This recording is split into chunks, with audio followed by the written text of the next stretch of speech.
Hello, beautifuls, priestesses, everyone, truly. First of all, I did just post something for the priestess, for those of you who feel resonant with the priestess archetype, or the word priestess, or the word priestess codes, or the words the uncorrupted blueprint, the divine aspect of your human genome, etc. This is a channeled set of transmissions brought to you by my partner at the Priestess Codes, Amy Belair, and she and I are bundling them up and conveying them to you, supporting you in anchoring those codes and those information bits and those activations into your body, into your lived experience, into your awareness. So, along those lines, those lines of receiving information in the form of downloads, audio inputs, words, and energies, wherein some of those codes are coming in not through just the spoken word, but through the sound of the voice, the intonations, the frequencies conveyed, the emotional expression, the energetics, right? Kind of like wind flowing through you, shaking things up and pushing things out of you.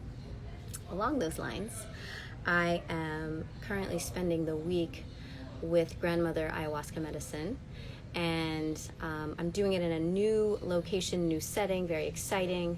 I'm at a resort retreat that is very, very mindful, called Rhythmia, and I wasn't wanting to share that until after I knew that this place was super legit, authentic, and not just a luxury journeying ceremony space. This is very much a ceremonial, active, energetic, spiritual, light worker, light warrior, safe haven space. This is a workshop. This is a giant week-long workshop, and it's not short-lived. This is a big deal. Every single day is building on the previous, so it's really epic and intense.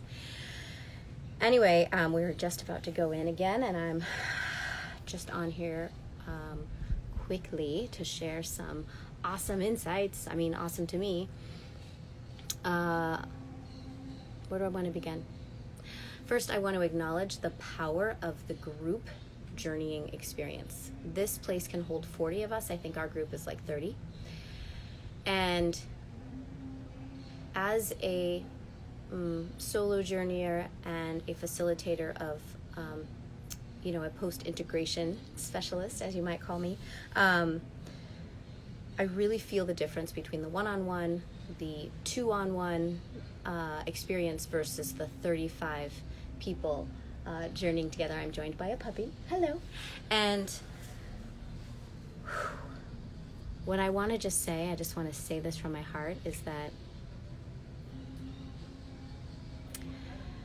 coming together in a group, in a space where the intentions have been set in advance, well in advance, firmly established in advance, which is my commitment to you, which is Rhythmia's commitment to us, you're effectively signing on to do work for humanity when you journey in a group. Thank you for your hearts. Hello, beautiful. Hello. You are effectively signing on to do work for humanity. I was so aware that my presence was splitting into 1, 2, 3, or 4 other aspects of myself beyond myself. I was administering to individuals in the room who I didn't know and was careful not to make eye contact with to know who they were. That's none of my business. I was administering to the land. The land was communicating with me, asking for certain things that I was able to verify later, which is pretty cool. I was able to acknowledge my body when it needed energy moved through. I was able to be present and bring my conscious awareness back to my body. I was able to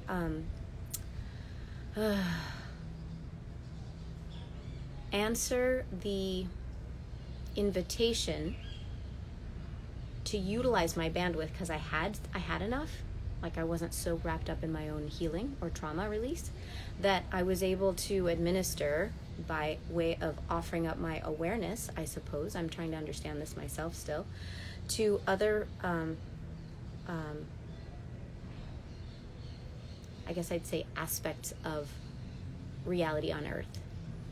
So one of the things I was being utilized to support was cleaning up root chakra kinks, imbalances, distortions on the planet, specifically around sexual distortion, lust, pornography frequencies, the void, the addictive consumption frequencies, the entity-guided consumption that is often lust-based, even so far as it gets twisted to look now in modern society like, I'm just going to name a couple, Nicki Minaj, and who's that other woman who's like WAP, right?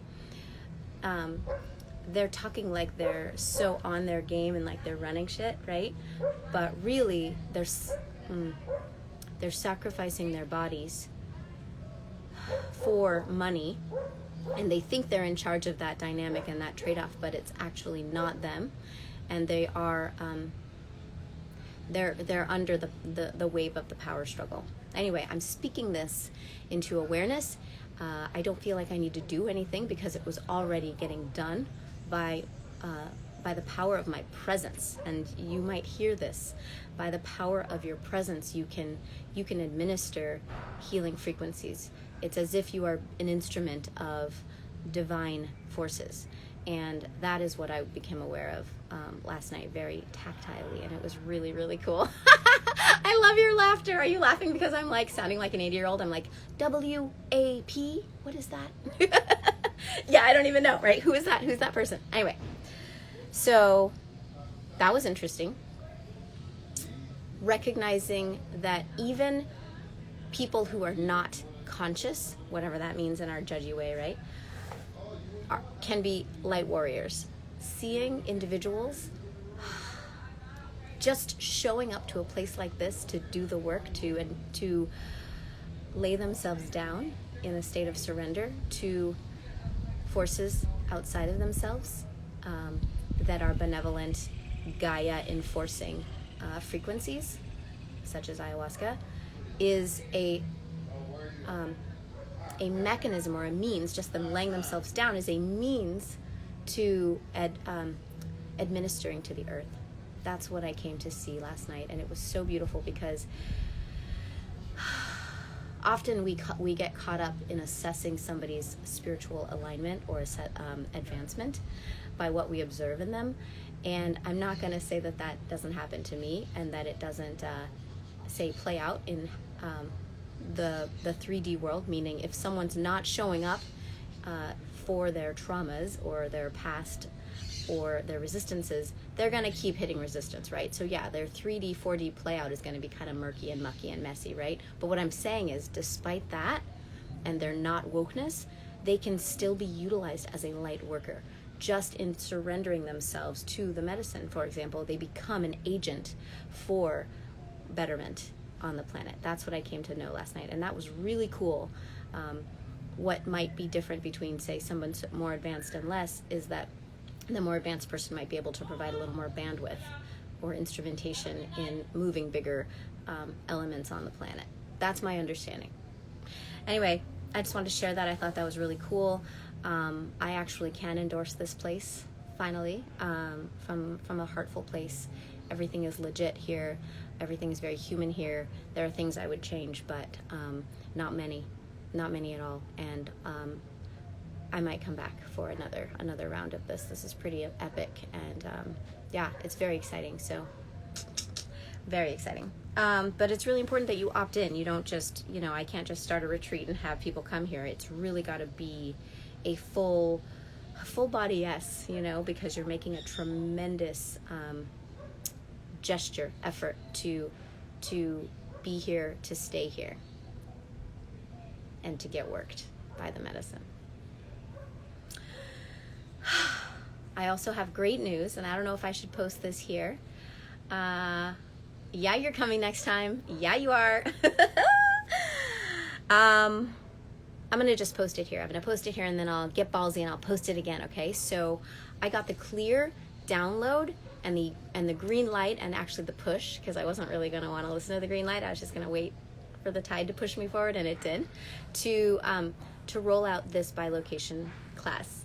It's a bilocation and remote healing training, basically. And the date I got for it to start would be September 22nd, which might just be the day the doors close, and then we could start our actual first gathering that week, because that's also the day the Priestess Codes next round is starting. So that would be very exciting. That's the fall equinox. I'm super pumped about that.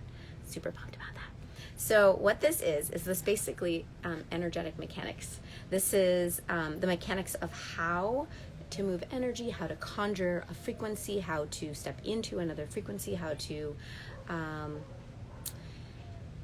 clean up the energy, how to assert a boundary, how to reinforce an energy, how to add momentum to a frequency, how to add volume to a frequency. This is a mastermind, effectively. It's a very practical mastermind.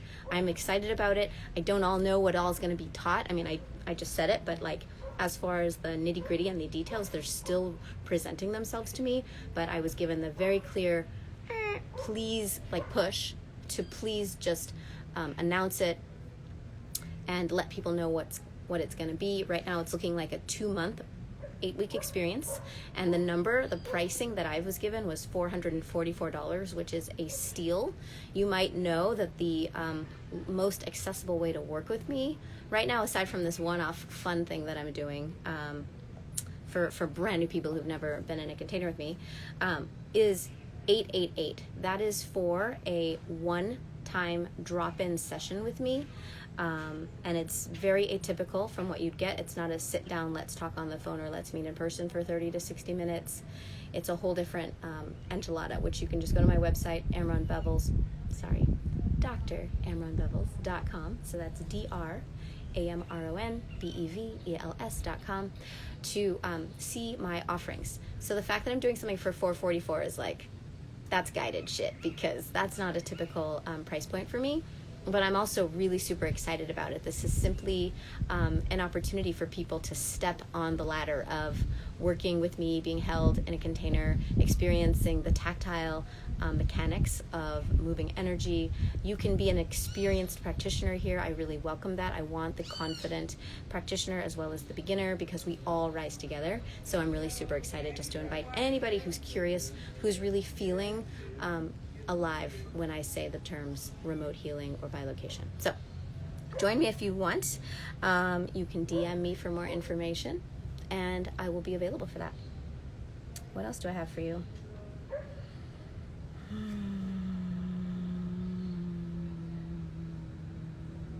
Oh my gosh.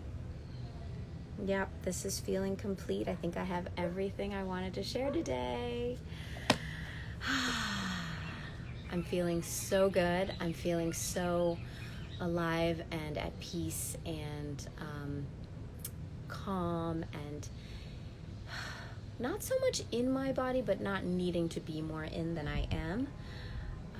I'm happily like on the threshold of, or between, human and other beings. I really connected with my Syrian lineage last night. I really connected with my Lyran? I don't even know the terms, but I saw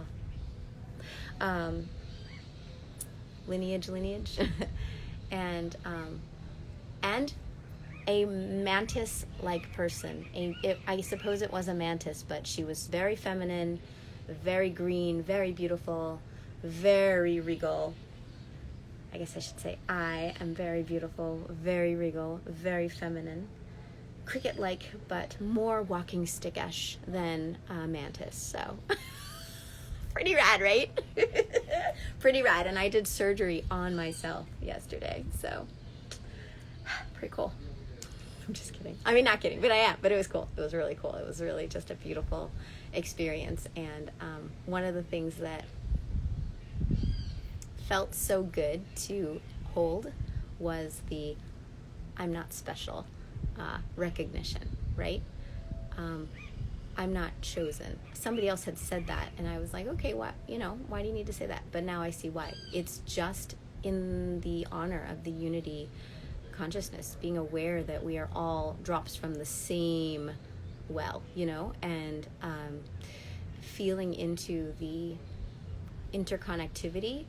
When my sister is down, my neighbor at breakfast, I can feel that, and her rising is not a burden on me insofar as I can handle it, and it makes spaciousness and elevation within myself, right? So it's just a matter of who has the bandwidth. We're all like the trees, interconnecting and communicating and sharing resources through our root system. That awareness was really beautiful, really beautiful. So that concludes my my drop-in today. Thank you for listening and being with me.